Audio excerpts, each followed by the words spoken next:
Bhavya training के session में आप सभी एएनएम, जीएनएम और सीएचओ का स्वागत है। हम लोग आज के सेशन में डिस्कस करेंगे भव्या एचएससी ऐप, जो कि सब सेंटर लेवल के लिए है। इसमें हम लोग देखेंगे कि किस तरह से हम लोग आने वाले समय में काम करेंगे। सभी यूज़र आईडी पासवर्ड आने वाले कुछ दिनों में आप सभी को मिल जाएगा, जिसके थ्रू हम लोग इस पे भव्या ऐप पे लॉगिन करके काम करेंगे। तो उम्मीद करेंगे कि आप हमारे इस पूरे सेशन को अच्छे से सुनेंगे, समझेंगे और इसको भव्या प्लेटफॉर्म को एचएससी लेवल पे भी इम्प्लीमेंट करेंगे। तो चलिए आज का सेशन हम लोग स्टार्ट करते हैं। और यदि आप हमारे चैनल पे नए हैं तो चैनल को ज़रूर सब्सक्राइब कर लीजिए। वीडियो पसंद आए तो लाइक, शेयर और कमेंट करना नहीं भूलिएगा। साथ ही आप सभी को महाशिवरात्रि की हार्दिक शुभकामनाएं। भगवान शिव से हम प्रार्थना करेंगे कि आने वाले समय में और कोई ऐप ना आए जिससे कि आप सभी एएनएम, जीएनएम और सीएचओ की परेशानी बढ़े। तो चलिए इस ऐप के लिए अपने मोबाइल टैब में जगह बनाइए और उम्मीद कर रहे हैं कि सबों ने इंस्टॉल कर लिया होगा। इंस्टॉल करने के बाद ये जो आपका पहला इंटरफेस देख रहे हैं, लॉगिन करने के बाद ये आपका आएगा। सबसे ऊपर में होम रहेगा। होम के बाद नीचे रहेगा आपका एक रेड कलर में लिखा हुआ होगा, please setup your E Sanjeevani user credential. देखिए ये क्या है कि ये तो एचएससी लेवल पे ऐप है। तो सबसे पहले हम लोग क्या करेंगे कि लॉगिन करने के बाद अपना ये जो सेटअप है ई संजीवनी का, इसको सेटअप कर लेंगे। यानी कि जो भी पेशेंट, देखिए कंसेप्ट समझिए कि जो भी पेशेंट आपका सब सेंटर में आया, ठीक है, तो मकसद क्या है? मकसद यही है कि उस पेशेंट को हम लोगों को सर्विसेज देना है। तो सर्विसेज हम लोग क्या क्या देते हैं? ई संजीवनी करते हैं, या फिर जो भी इम्यूनाइजेशन का प्रोसेस है वो करते हैं, आभा आईडी क्रिएट करते हैं, एनसीडी करते हैं, यही सब सारा चीज़ हम लोग करते हैं।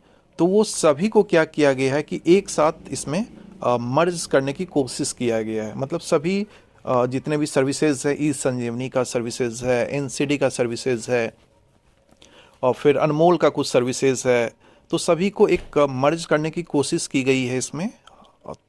और ऐसा लग रहा है कि आने वाले समय में सभी को मर्ज करके एक ऐप कर दिया जाए, ताकि सभी चूँकि एक दूसरे से लिंक हो रहा है आभा आईडी के थ्रू, डिजिटली सभी लिंक हो रहा है। तो आने वाले समय में उम्मीद कर सकते हैं हम लोग कि आप लोगों को मोबाइल टैब में सिर्फ एक ही ऐप रखने की ज़रूरत पड़ी और उसी से सारा आपका लिंक होगा।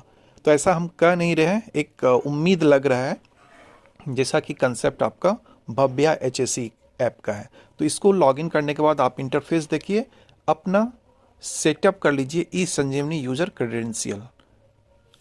अब ये इससे तो सभी लोग परिचित होंगे, e Sanjeevani national telemedicine services, please setup your E Sanjeevani login credential. आपको जो अपना यूज़र आईडी और पासवर्ड मिला होगा टेलीमेडिसिन के लिए, उसको आप यहाँ पे सेटअप कर लीजिए। सेटअप करने का मकसद क्या है कि कोई भी पेशेंट आएगा, यदि ज़रूरत पड़ेगा तो उसी पेशेंट को हम लोग क्या करेंगे, यहीं से उसको टेली कंसल्टेशन की सेवा दे देंगे। अब उसके लिए आपको ई संजीवनी ऐप खोल के वहाँ पे पेशेंट को रजिस्टर्ड करने की आवश्यकता नहीं पड़ेगी। डायरेक्ट यहाँ से आप उस पेशेंट को यहाँ पे रजिस्ट्रेशन करेंगे और डायरेक्ट उसको कनेक्ट कर देंगे, कहाँ पे? ई संजीवनी के थ्रू। तो ये आप अपना सेटअप कर लीजिए। इसमें कुछ नहीं है, यूज़र आईडी डालिएगा, पासवर्ड डालिएगा, सबमिट कीजिएगा, तो आपका ये भव्या जो है आपके ई संजीवनी से लिंक हो जाएगा और आप डायरेक्टली वहाँ पे ई संजीवनी प्लेटफॉर्म को भव्या के थ्रू एक्सेस कर लीजिएगा। या फिर कोई भी पेशेंट को यदि टेली कंसल्टेशन की सुविधा देनी है तो हम लोग क्या करेंगे, ई भव्या में उसको रजिस्टर्ड करेंगे और टेली कंसल्टेशन में यदि टेली कंसल्टेशन देना चाहते हैं तो, नहीं तो ऐसी भी सुविधा है कि आप खुद से भी उस पेशेंट को सारे सर्विसेज दे सकते हैं। लेकिन ज़रूरत यदि पड़ी कि टेली कंसल्टेशन देना है तो हम लोग पेशेंट को रजिस्टर्ड करने के बाद यहीं से डायरेक्ट ई संजीवनी प्लेटफॉर्म पे चले जाएंगे। तो ये कंसेप्ट समझ में आ गया। तो सबसे पहले आप क्या कीजिए, पहला इस स्टेप कि अपना यूज़र आईडी और पासवर्ड ई संजीवनी के लिए यहाँ पे सेटअप कर लीजिए। क्लियर है? चलिए अब इसके बाद एक नज़र सिर्फ डाल लेते हैं, जैसा कि अभी आपको इसका कंसेप्ट सबसे पहले समझना है कि भव्या में हम लोग पेशेंट रजिस्ट्रेशन फॉर्म के थ्रू क्या करेंगे, पेशेंट का रजिस्ट्रेशन करेंगे। ठीक है, रजिस्ट्रेशन करने के बाद उस पेशेंट को हम लोग लिंक आभा के थ्रू आभा को लिंक करेंगे। ठीक है, आभा आईडी के बारे में सभी लोग जान ही रहे हैं, कैसे लिंक करते हैं इसके बारे में भी जान रहे हैं। तो यहाँ पे हम लोग एक एक करके डाटा देखेंगे, हम लोग आगे इसके बारे में प्रैक्टिकली भी करके देखेंगे। ठीक है, अभी सिर्फ इस ऐप को समझने का कोशिश करते हैं हम लोग। यहाँ पे patient Abha ID, patient Abha number, patient first name, last name, husband name, gender, date of birth, as, mobile number, address, country, state, district, block, ward, panchayat, village, pin code, email address, जो यहाँ पे star marks है red colour का वो compulsory है, वो आप डाल के सबमिट कीजिएगा। ठीक है, तो ये पेशेंट का रजिस्ट्रेशन हो जाएगा। क्लियर है? पेशेंट रजिस्ट्रेशन करने के बाद उसका वाइटल्स लिया जाएगा, पेशेंट चेकअप फॉर्म खुलेगा। ठीक है, तो वो पेशेंट का लिस्ट आपका टुडे विजिट में आ जाएगा। कंसेप्ट क्लियर है? चलिए, उसके बाद डॉक्टर विजिट का यहाँ पे है, लैब रिजल्ट का है, यहाँ पे मदर केयर का है। मदर केयर में भी हम देख रहे हैं ANC, due, pregnant women, delivery outcome, PNC, mother infant detail, infant PNC, ये सारा चीज़ है। चाइल्ड केयर का है, एकदम अनमोल की तरह यहाँ पे कंसेप्ट लग रहा है। देखिए यहाँ पे एनसीडी पेशेंट का भी है,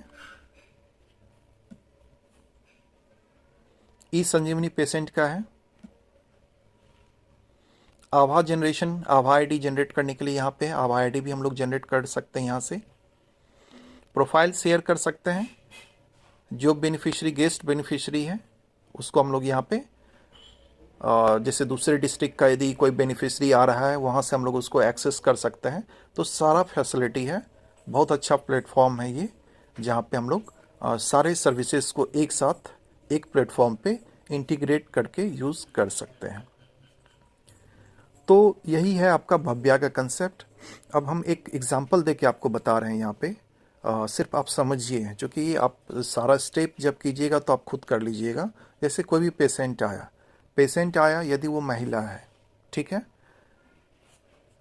उसका चेकअप फॉर्म पहले रजिस्ट्रेशन कर देंगे, चेकअप फॉर्म भर देंगे, उसका वाइटल्स जो भी उसमें आएगा ऑप्शन वो सारा ले लेंगे। यदि डॉक्टर विजिट का है वहाँ पे तो डॉक्टर विजिट करवा देंगे, नहीं तो टेली कंसल्टेशन के थ्रू यदि आप डॉक्टर से उनको कंसल्ट करवाना चाहते हैं तो डॉक्टर से वहाँ कंसल्ट करवा देंगे टेली कंसल्टेशन के थ्रू।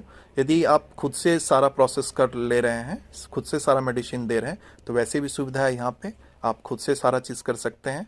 लैब से रिलेटेड यदि कोई भी टेस्ट का रिजल्ट आप यहाँ पे उसको अपडेट कर सकते हैं, यदि वो आभा से लिंक है और प्रीवियस का उनका कहीं से भी वो टेस्ट करवाए थे सरकारी में और आभा लिंक था वहाँ पे, तो वो सारा आपको यहाँ पे लैब रिजल्ट में नज़र आने लगेगा। यदि वो महिला है तो उसका मदर केयर यहाँ पे होगा।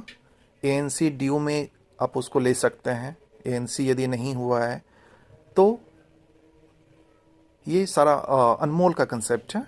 ठीक है, तो यहाँ पे आप उसको सर्विसेज दे सकते हैं जो भी है।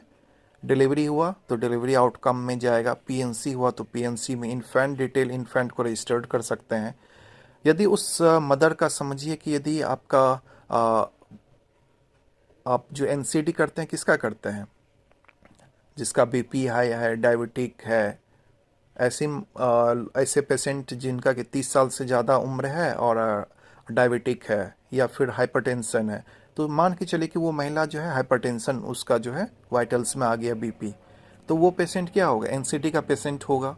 तो वो पेशेंट कहाँ पे आपका आ जाएगा, एनसीडी में भी आ सकता है और यहाँ से हम लोग डायरेक्ट एनसीडी उसका कर सकते हैं। यानी कि इसी पेशेंट का हम लोग क्या करेंगे, एनसीडी करेंगे। ठीक है, ई संजीवनी पेशेंट के बारे में हमने बता दिया कि यदि आपने टेली कंसल्टेशन किया तो ये आपका ई संजीवनी पेशेंट में आ जाएगा। आभा जनरेट कर सकते हैं, जिसका आभा कार्ड जनरेट नहीं है तो आप भव्या प्लेटफॉर्म के थ्रू ही आभा कार्ड जनरेट कर सकते हैं। तो ये सभी फैसिलिटी है इस प्लेटफॉर्म पे। तो हम लोग आने वाले समय में एक एक मॉड्यूल पे एक वीडियो बनाएंगे ताकि आपको समझने में भी आसानी हो और आसानी से हर मॉड्यूल को आप समझ सकें।